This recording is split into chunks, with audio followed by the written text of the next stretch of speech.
evening, gang, and welcome to It's All About Arts. My name is Glenn Williams, and I'm your host. And we're coming to you live from our beautiful Studio B here at BNN TV. And you're more than welcome to join us if you'd like. We're at 617-708-3290. And Dave and the great staff here at BNN are in the other room answering the phones. So if you'd like to join us, give us a call. Let us know what's going on with you. One of the things that I like to do at the beginning of the show is shout out to folks and say hello. I've got a couple of great emails from Joanne Hume up in Saratoga Falls, New York. They're tuning in up there. Hi, gang. How we doing? I hope everything's well. And yes, this show is live right now here, and you are watching it at www.bnntv.org is how they're watching it in upper state New York, and out in New Jersey. There's some people out in Portland, Oregon, and another family in Illinois. There's a bunch of people all over the place that have been tuning in. Thank you for the support. We really do appreciate it. We've been at this for now a few years, 15th season for us here at BNN. We're awful proud of that, and I'm glad that you are tuning in with us. Big shout out to the Rosendale Day Parade Committee. They had an event last Friday that I hosted for them, and it was a talent show. And a lot of the talent around Rosendale came out and performed, and it was an awful lot of fun to do that. It's a great experience when you get to meet all the people in Rosendale kind of bashed into the same room, and all of the supporters of that great parade, the 38th annual parade coming up this October 6th. So this was their fundraiser last Friday, and I want to say to Tom Donahue and the great committee out there for the Rosendale Day Parade that they do a great job. Thank you for letting me host your event. It was an honor of mine. Thank you very much. And I'll do it anytime. It was fun. We had a lot of fun. A couple of other things is that Farmers Market in Adams Park is going to be sparking up its generators, and all of its cool stuff is coming up very, very soon. It's going to be opening the first weekend in June, and the band that's going to be performing at the Rosendale Village Main Streets concert series at the Rosendale Village Main Streets Farmers Market is Opposite People out of High Park. Jay Pageant and his gang are going to get together. They're coming down to perform. It is a great take on a Saturday. The music starts at 11 and goes until 1. And it's an opportunity for you not only, you know what it's turned into over the years. It's not just come and get your veggies and get what your staples are for the week or to see what the artisans are doing, but it's also an opportunity for families to come down to the square in Rosendale and to just hang out. And it's really turned into this kind of real cool place to go on Saturdays. It starts at 9, it goes till 1:30.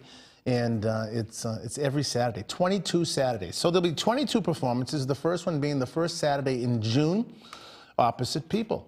So I'm very, very excited about that. In fact, I'm going to be performing. I'm going to have my crew of musicians and stuff. We're going to be doing one of the shows. I haven't been able to perform the last few years because I've been doing the booking and running the sound and doing my bit for Main Streets. But after 18 years, this past few months ago, I've retired from that to concentrate a little bit more on some music and some writing. So I've passed that on to someone else. So now I can actually get up there and perform too. So I'm looking forward to that. We'll be there the last week in August. I'll let you know when we're performing so you can come down. But every single Saturday, there's going to be live music in Rosendale Square along with that great farmers market. So come on down. I'm going to take Suzanne Schultz is on location. She's out there someplace with Andrew Swain doing all kinds of videoing. I think they're in someone's gallery tonight, actually. There's an opening someplace in the city, and she is, I don't like to say where she is because we want to keep the crowds away. No, I'm only kidding. That was fresh.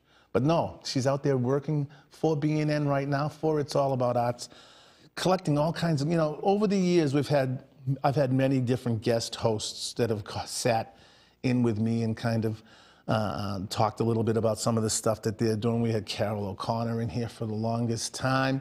The super producer Janice Williams has done it. The fabulous Rebecca has done it. And by the way, big shout out to the fabulous Rebecca. Becky Strong, she's recovering from a little thing that she's going through right now, and all of our prayers and all of our thoughts are with her.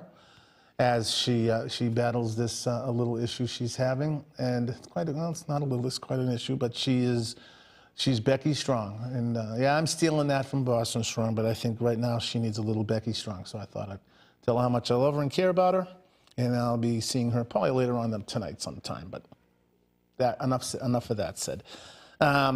One of the things that I do want to talk about, though, is BNN TV. BNN TV is a great opportunity. This past Saturday, there's two different memberships. There's this membership that I'm doing right here, where I'm representing Boston Main Street's organization, is a nonprofits. Nonprofits get to come on here and talk a lot about their mission statement and bring guests in to talk about whatever it is that they're doing. You know, the policing does it. The Greek community comes in from St. Nictavius. They come in and do a show. There's the elderly services come in. There's many languages are coming in and showing their nonprofit thing, and they're coming here to this side of the station, which is Channel 9 on Comcast, 15 on RCN.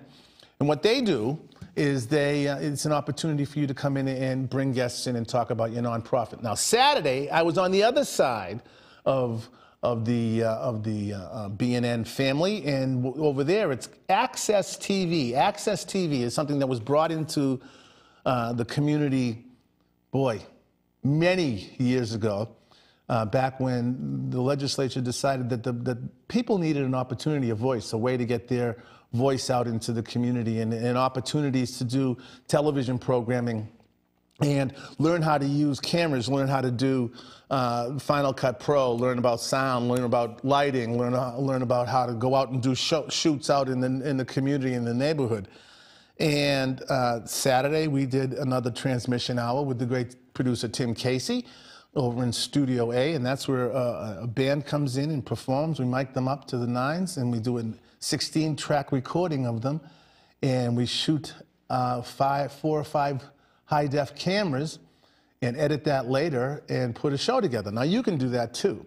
If you go to, for a nominal, membership fee, it's not anything that's gonna break anybody, but if you go to www.bnntv.org and click on Janice Williams' name. Janice Williams is the manager of the membership here, and she's got all of the answers, and she's got Jim Atwood right nearby in case there's something that she needs some assistance with, because Jim's been doing this since the Flintstones have been doing it. So he has all of the answers and stuff. So please, if you want to be part of this great organization, BNN TV, BNN TV has been called probably one of the best access stations anywhere. And it's because of the dedication of the people behind these cameras, the people that are sitting in the booth, and obviously the administrative staff that helps keep this, and their board of directors. So if you want to get involved here, do TV. You think you're looking at it and you say, that guy Glenn can do it, I can do it. Well, you can. And the way to do it is www.bnntv.org. Get you right to all the information. And while you're doing that, click on View Now, and it shows you what's happening on TV as we speak. So on that note, one of the other things I definitely want to talk a little bit about is the organization that keeps us on the air. Now, I know I do it every week, and it's an obligation that I am not forced to do. It's not something they tell me I have to do, but it's something I'm proud to do because of our affiliation with the Boston Main Streets program. Boston Main Streets is an organization, volunteer-driven organization, that helps revitalize business districts around the city. Rosendale was one of the first ones, and that's where I got involved with them 18, almost 20 years ago. And what they do is they help the property owners get the right kind of business in their vacant storefronts. They help the businesses, once they're in there, to look nice and know how to get through the permitting issues and how a business is run. Because most of these are mom and pop first startups, very, very nervous. And there's a design committee that also works with getting their storefront to look the way they want, helping them a little bit with some stipends to get their signage up correctly. One of the stipulations is you got to get rid of the grates, which is very difficult, and I understand. But boy, I'll tell you, what we've learned across this great city of ours is that it doesn't make a difference. You don't need them as badly as you think you do, because once people are starting to beautify their community, make their neighborhood better, what ends up happening is people respect that. And then there's the promotions committee that runs all of these tastes of Jamaica Plain, the cleanup things, the planting, the farmers markets, the concerts in the park. All of that stuff is Main Streets driven. So if you see an event out there and you want to you want to go up to someone with a Main Street t-shirt and thank them because they're a volunteer. And they're only doing it because they love where they live and they want to make it a better place. So I want to thank them. I do it every week, and I know that you regular viewers are going, oh, here he goes again. But I got to do it because I want to do it. Not because they're telling me to do it, but because I think it's the right thing to do. We have got a great show tonight. We're going to be doing sculpture. We're going to be doing dance. We got all kinds of things we're going to be getting involved in. So listen, gang, sit back and relax. We're going to play a couple of videos. And like I've been promising you, we're going to be bringing newer videos on, but we're going to show a couple of the old ones. This may be the last chance to see these because we are bringing in some new stuff from the transmission hour, actually. So sit back, relax. We'll be back in just a couple of minutes with our first guest. I'm going to be talking dance. So listen, gang, don't go away. We'll be back in just a couple of minutes. You're watching B&N TV's It's All About Arts. My name's Glenn Williams, and we'll be right back. 1, 2, 1, 2, 3.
I lost my soul to rock and roll. 'Cause rock and roll will set you free. Hey, rock and roll. Hey, rock and roll.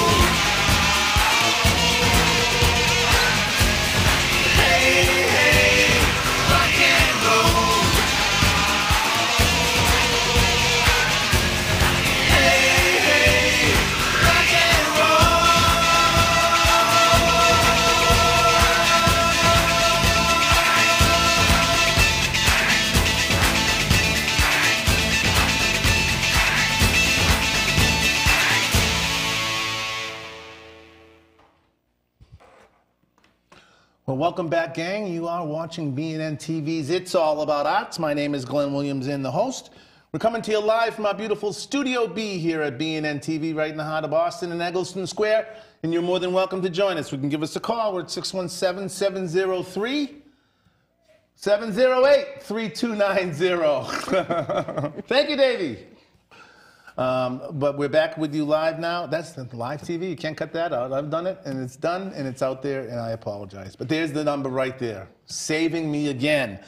It's my great, and right now it's my great pleasure and honor to introduce you to Walika Jacques. Jacques, Hello, yes. Walika. How are you? Good. How are you? Great. Welcome to the station. Did you find Thank us you. okay? Yes, I did. It was pretty easy to find. Good, good. Are you a Boston native? Yes, I am. I'm from Hyde Park, actually. Oh, you are? Yes, Oh, we're I almost am. neighbors. Oh, really? No, I'm in Rosendale. Oh, yeah. Yeah, Then we I went are to school in neighbors. Rosendale, so we are neighbors, Did you actually. really? Yeah. Where'd you go to school in Rosendale? Well, it's closed now, but I went to St. Clair Central. St. Clair's. My daughter went to St. Clair's for a while. Right. And I Yeah. teach at Sacred Heart. Oh, okay.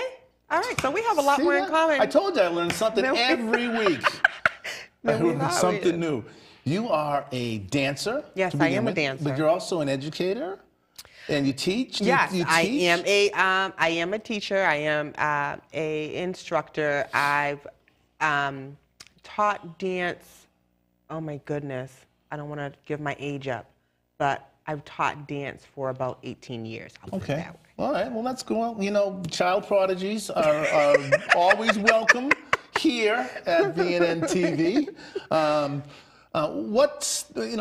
I hate to ask people to put a label on the kind of dance.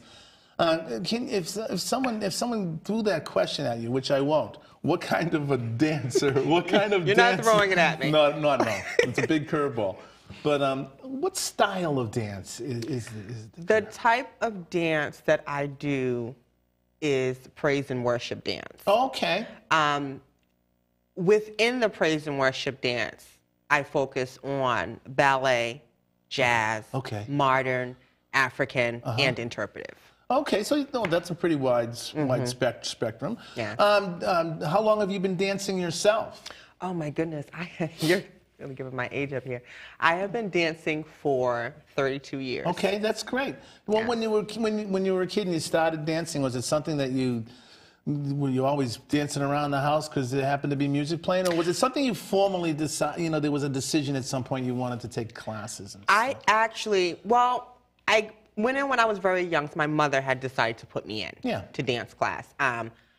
I love to dance, so I was always dancing around. Even when it was dinner time, I'd be eating and then dancing and then go to eat a little bit more and then dance a little bit more. So I've always been really into dance. I didn't really get a strong passion for dance until I was about 13 or 14 years old. That's is when I kind of started feeling my way out in the dance communities. Now you talk about you say there's a religious hook to this. Yeah. There's a praising feature to this. Is the music religious based music, or is the interpretation of the dance where the religion comes from? The music is gospel. It is gospel music. It is. Okay. It's gospel music. Also instrumental music also is an option, but mostly gospel music that I dance to. Yes. Is there a church affiliated with this? Is there some place where you? Well, I am a member of Concord Baptist Church. Okay. That's in Milton.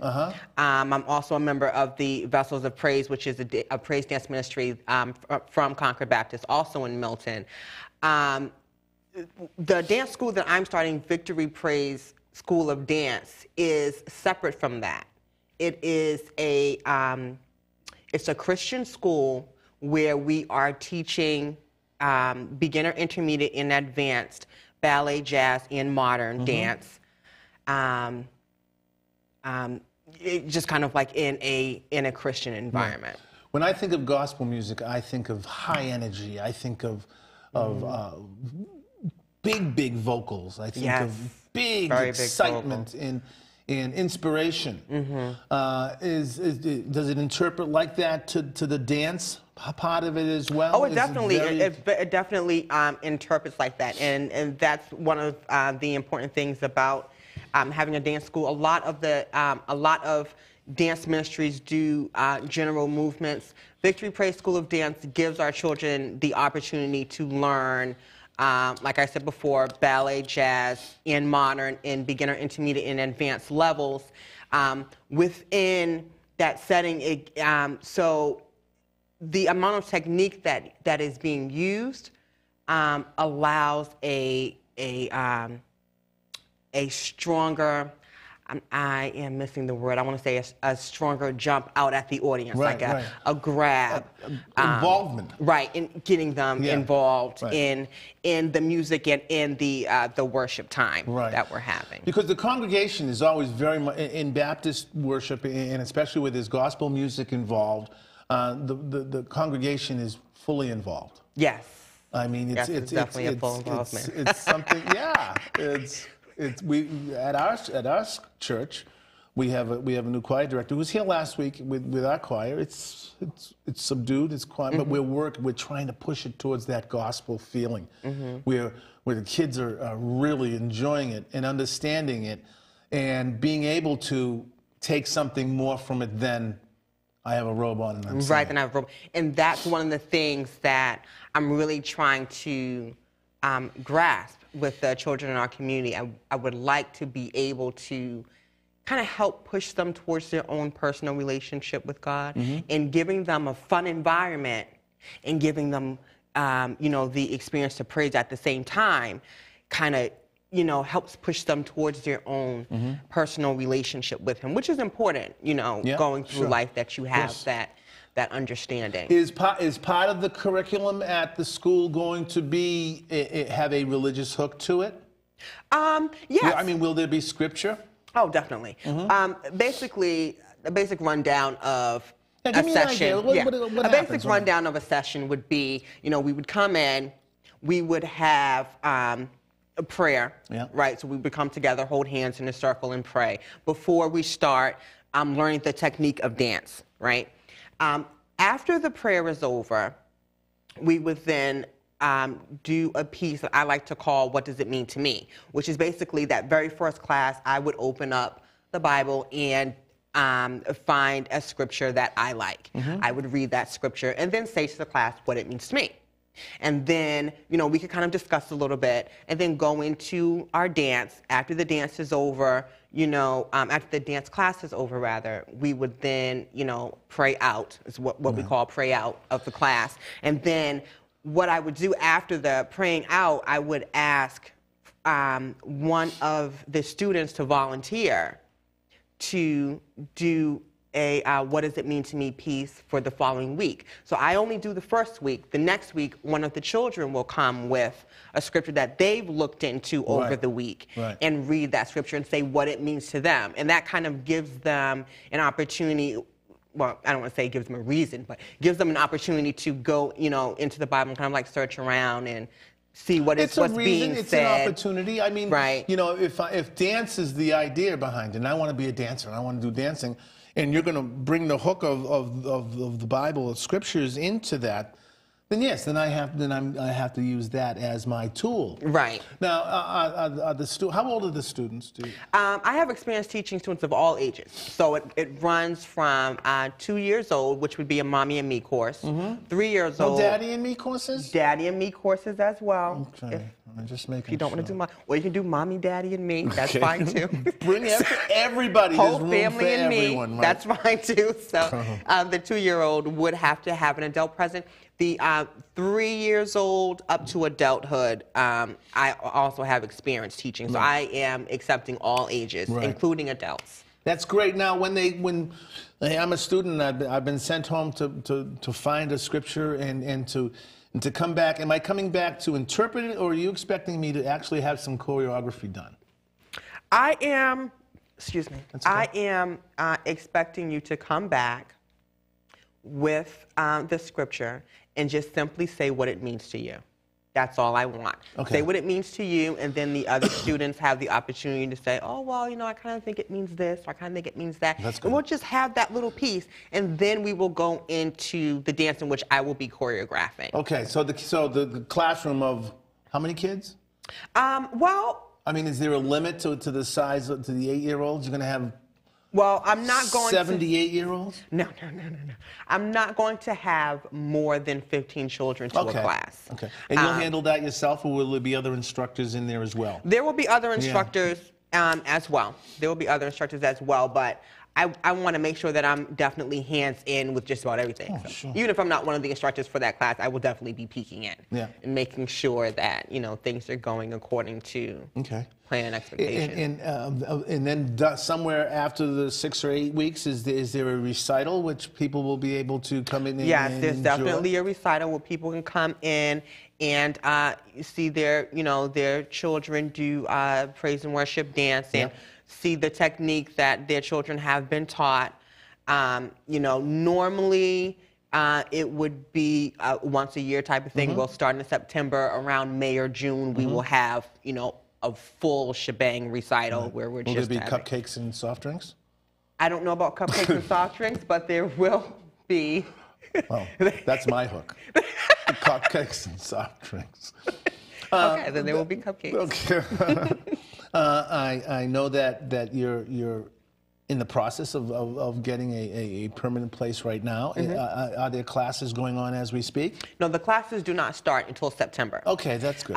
There are people that have already contacted me in regards to placing their children in the school. So I am already accepting people into the school. I'm going to make sure they know how to find you. Yes, your definitely. email address is on It's All About Arts. Right. Right. And you have a Facebook page, too. Yes, I do. What's the Facebook page? You know, all you have to do is Google Victory Praise School of Dance.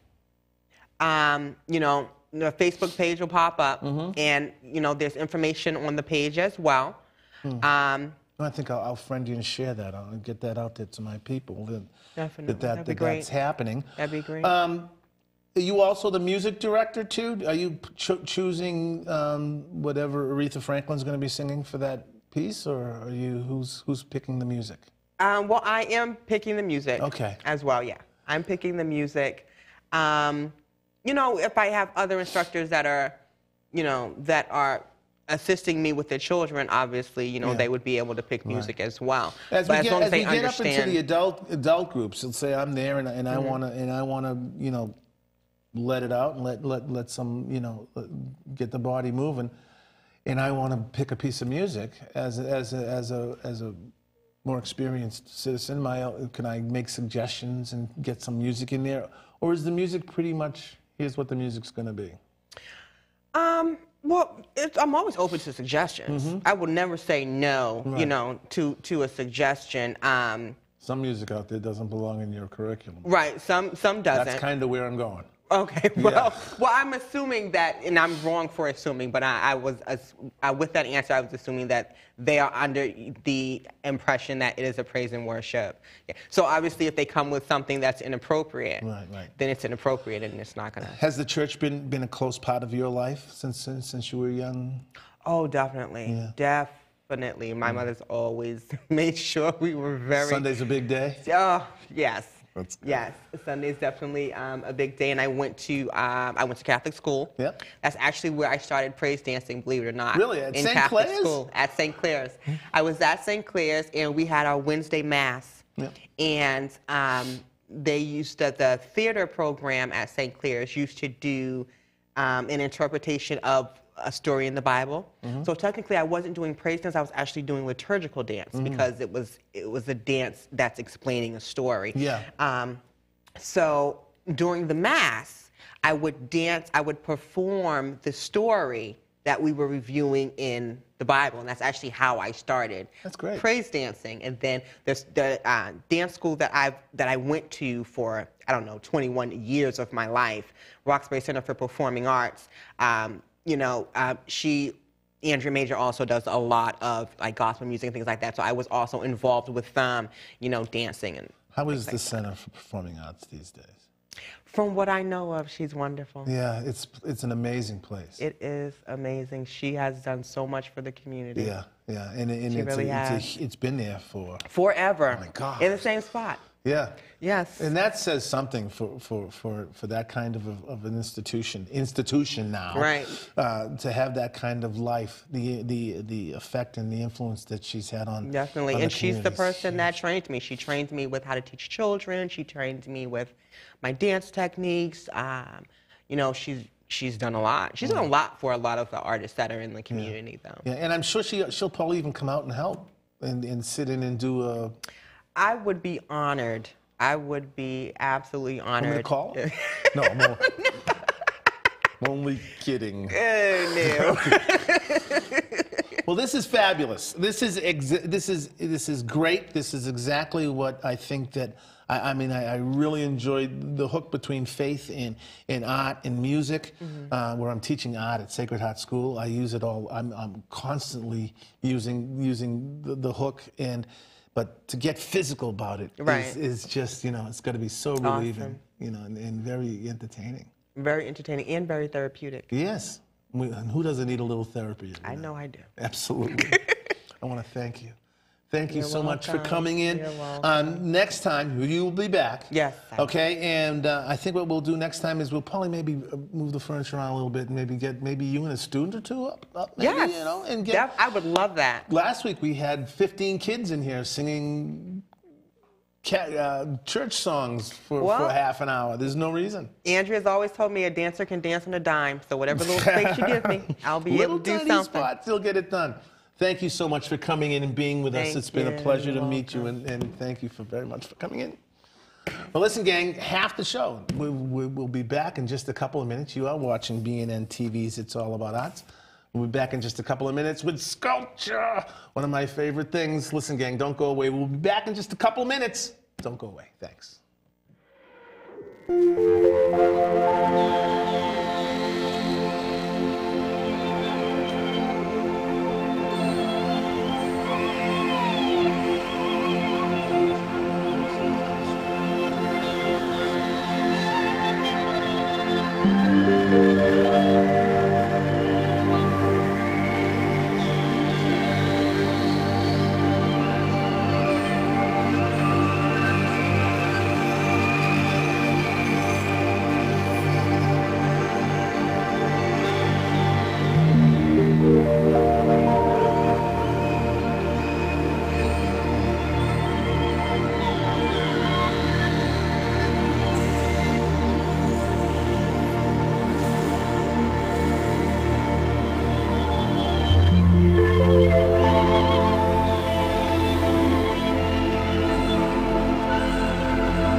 Welcome back, gang. Oh, that was so soothing. Oh, that felt good.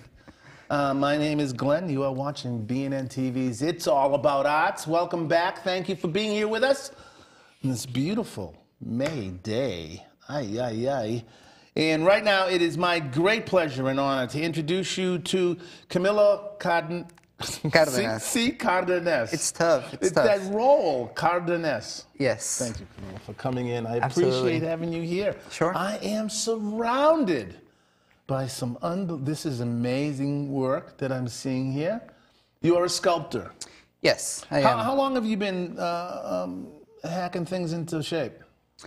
Well, I guess I would say always. Yeah. But consciously making sculptures since I decided to go to art school, which was in 2007. Where did you study? I went to Mass Art. You went to Mass Art. Yep. Great place. But I guess I've been making things as far back as I can remember. Yeah. So. Are you a local guy? Yeah, generally speaking, I am. It's actually, let's see, I grew up in Colombia, and I moved to Boston when I was 13. That was 1999. So at this point, I've been here for 14 years, and in Colombia, 13 years. So it's just about 50-50. Almost taken over. Tilting over in this direction. Well, that's okay. That's quite okay. Yeah. But are you basically in the Boston area? Yes, I am. You get involved in any of the open studios? Because I love this kind of, and I see it all the time. I have. I was part of the Jamaica Plain Open Studios. That's great. 2 years ago, and this past year I was in Dorchester. That's great. That's great. Give me. We're going to look at a cool couple of slides in a couple of minutes. At the stages of doing this. This is brass. It's copper and bronze. Copper and bronze. Yeah. I could have picked out of the three. I had to pick and glass. And glass. Yeah. It's amazing work. Let me ask you this. I like to get into the process, but we'll talk about the forming and what have you beforehand. But I also like to ask artists who are doing a creative thing physically are you working on several things at a time? Yeah, I usually am. I guess the starting point for me is always my sketchbook. Right. Where things just sort of start coming, from your subconscious, they just start kind of coming onto the pages. And usually that's going to be more than one drawing. Right. So then, when I sit in my studio and I start to work, it'll be because I've picked a few drawings or ideas from my sketchbook, and those usually, I'm hard at choosing one over another one. So usually I'll have a series that I work on. So if I have a series, I'll be making several pieces at the same time. Right. That way I kind of bounce ideas off of one piece to the next one. Do you have a space to work in, or are you working at the kitchen table? I did have one. Currently I don't, actually, because I'm kind of moving around a little bit right now. Yeah. So it'll come. It's okay. I keep all my work at my mom's house. That's good. She's happy about it's safe. Well, it's safe anyways. Yes. Speaking of the sketching, let's take a look at these two over here. If we can get a shot of these guys. How close to the sketch is this? Or do you end up going off of it sometimes? Well, I mean, you definitely go off a certain amount, with some pieces more than with others. And with these two in particular, they're pretty close to the original drawings. And actually, the elephant piece over here is a piece that part of the process was going into painting. So I went from my sketchbook drawing to a more a more finished version of it, which was a painting from which I worked to that piece. So you can see they're still pretty close, but I think it's important to remember too that working in 2D is always going to be very different than working in 3D. Once you're at the third dimension, you have to fill in for things that you don't have in just 2 dimensions. Right. So the pieces always change. I guess the direction of my question is do you, once it gets to that third dimension, do you see something you may not have seen in that flat image where you're going to change something? Absolutely. So it's a living piece. Yeah, they are. And actually some pieces, I would say one of the things that I sometimes struggle with is calling a piece finished, because once it's in 3D or I have it, or I've poured it in bronze, I might say, it's finished, but I'm not really 100% sure. So they're alive in the sense that I'll go back to them maybe a year, maybe 2 years later and say, yeah, you know what? And I'll actually grind a piece of it off and, you know, redo something. I would say these are finished. Yeah, I think these guys, once they're on wood, once they're standing alone, once they stand alone, that was one thing. You know, I kind of like to work with balancing. That's the age-old question, actually, is when do you consider a piece done? Are you able to look at a piece and be satisfied with it and be happy without taking, you know? Yeah. I think I've gotten better at knowing when my pieces are finished, you know, which is part of going through art school. That's something that I kind of learned or worked with was finding that line when you say, okay, this is finished. They're amazing. Well, let's take a look at some of the slides you brought. You brought a series of pictures that kind of gives us an idea of the process of getting through. Here we are. Okay. So actually, this first piece is the elephant, and the bird is those two pieces. That was the first sketch for those. That's kind of how those began. Right. And I'm working in that series, and the other sketches will be part of that series, which is are more animal drawings, actually. Okay. Yeah, so these are pieces that will become three-dimensional as well. Okay. And these are, you know, you can... Oh, that's fun. So these are starting points that will change through the process. Right. Very cool. Yeah, I'm hoping to do about a series of about 7 or 9 pieces total, including those two. So. Right. Wow.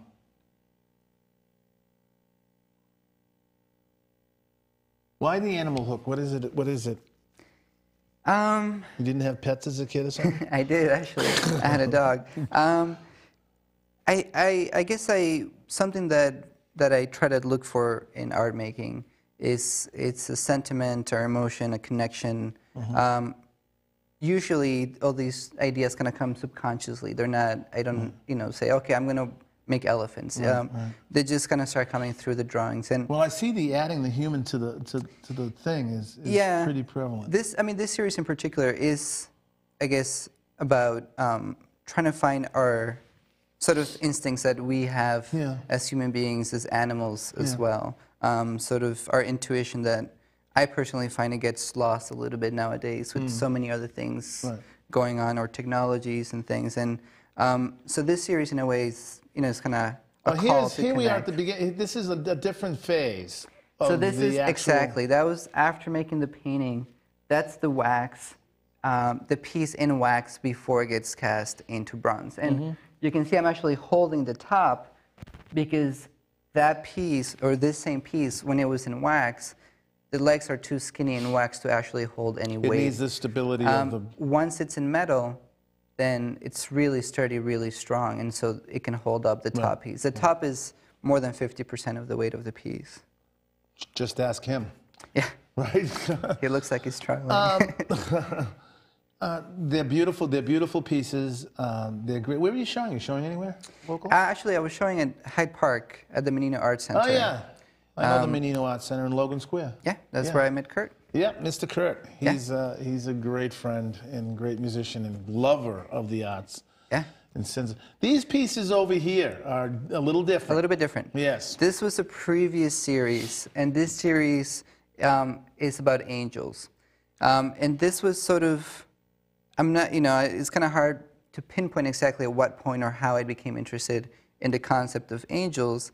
But I liked this idea of, you know, not having your like cherubim angel, but rather just an entity or a being that perceives and tries to protect. So that's where these came from. We got glass involved here. Yes, this was actually, so this piece over here, this was the first piece of this series when I started working just with the copper. So this is just copper. And then this guy over here I worked in copper and wax, and then, you know, through the lost wax process, you know, you basically end up with bronze and the copper. Are you dipping them? No. No, using sheets to go around. Yeah, I built the copper structure, and then I basically just add the wax onto it. Then you make a mold, and then you go into bronze. This was sort of the pattern. This was part of the series. And actually, this was towards the end of my time at Mass Art. I decided I wanted to introduce a third material. I felt like there had to be, sort of like 3 was a pretty balanced number. So I decided to work with glass. So this piece, would be sort of the culmination of that. It's copper, bronze, and glass. I love them. They're beautiful. Thank you. Now for something completely different. Over here, what is this all about? So this, these guys are great. These are also part of the same series of angels. This is copper wire. Wow. And I learned how to crochet when I was young. My grandmother taught me, my mother taught me. And I was playing around with copper. I became kind of obsessed when I was in school.